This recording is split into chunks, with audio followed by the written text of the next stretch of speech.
스타트업 앞세워 모빌리티 사업 진출 저울 국내 정보 서비스 IT 기업의 양대 산맥은 단연 네이버와 카카오다. 이 가운데 카카오는 이미 택시를 중심으로 모빌리티 서비스의 한창이다. 이를 두고 네이버 또한 모빌리티 서비스에 나설 것이란 전망은 끝없이 제기되는 중이다. 정보 서비스 기업이 추구하는 궁극의 미래라는 것이 결국 지능화된 이동이라는 점에서 모빌리티 서비스를 배제한 채 미래 전략을 세운다는 것은 현실적으로 불가능하기 때문이다.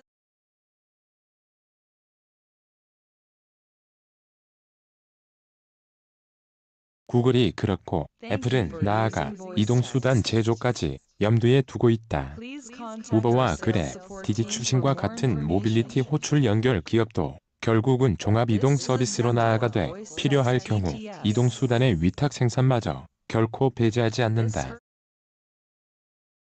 반면 전통적으로 이동수단을 만들어왔던 제조사 또한 모빌리티 서비스 사업에 적극 나서는 것 또한 당연하다.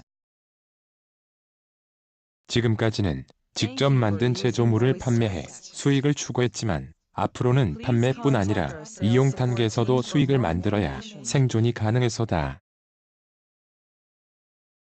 이 과정에서 막대한 주행 데이터를 확보할 수 있는 모빌리티 서비스는 반드시 갈 수밖에 없는 비즈니스가 아닐 수 없다.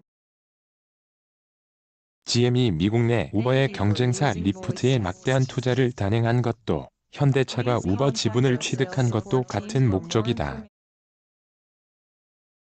이외 토요타와 포드, BMW, 벤츠 또한 예외가 아니고 폭스바겐은 아예 자체적으로 우버의 경쟁사로 승차 공유 기업 모야 MYA를 만들어 서비스에 나서는 중이다. 하지만 이 과정에서 고민도 적지 않다. 오랜 시간 이동 서비스 사업에 종사해온 교통사업자 또한 자동차 회사의 제조물을 사주는 주요 고객이어서다.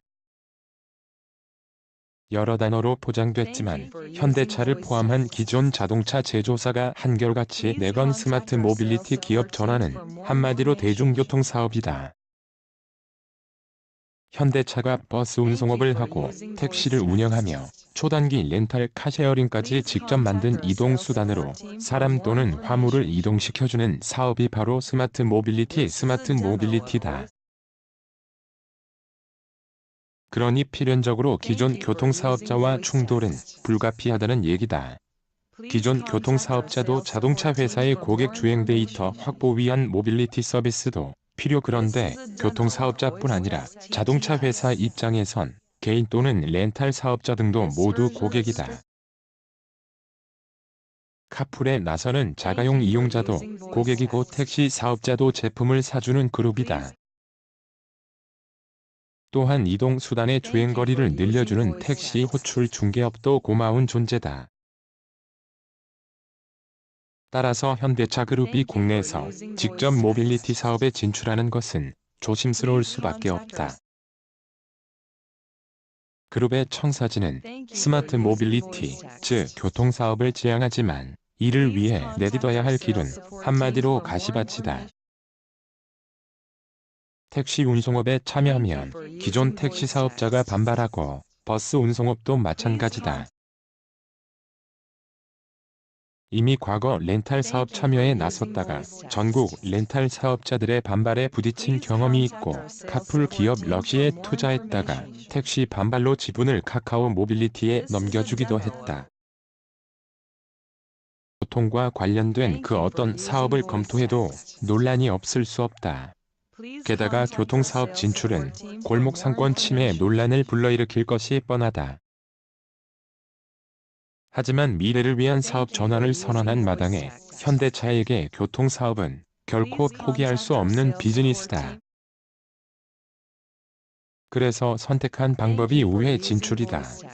국내 모빌리티 시장을 장악할 기업을 찾아내 경쟁을 시키되 서서히 교통사업에 발을 뻗는 방식이다. 최근 네이버 CTO 출신이 창업한 스타트업에 현대차가 전략적 투자를 결정한 사실이 주목받는 이유다. 모빌리티 사업을 주력으로 삼으려는 신생 벤처기업의 창업주가 대형 정보 서비스 기업 출신이고 이들 또한 결국 현재 시장에서 앞서가는 카카오 모빌리티와 같은 길을 걸어갈 수밖에 없음에 비춰 교통사업 우회 진출이라는 방법을 선택했다는 게 전문가들의 공통된 해석이다.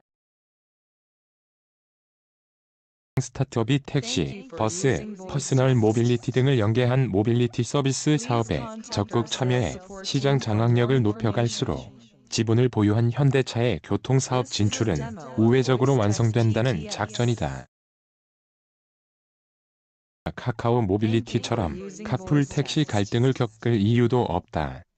흔히 모빌리티 서비스 기업은 한 국가에서 하나만 살아남는다고 말한다.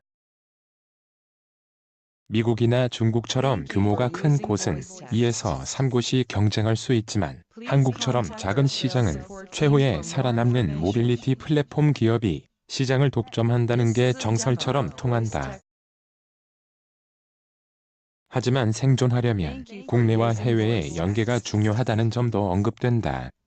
카카오 모빌리티 앱은 한국과 일본에서만 택시 호출이 가능하지만 우버 앱은 한국뿐 아니라 글로벌 곳곳에서 통용되는 게 무기다.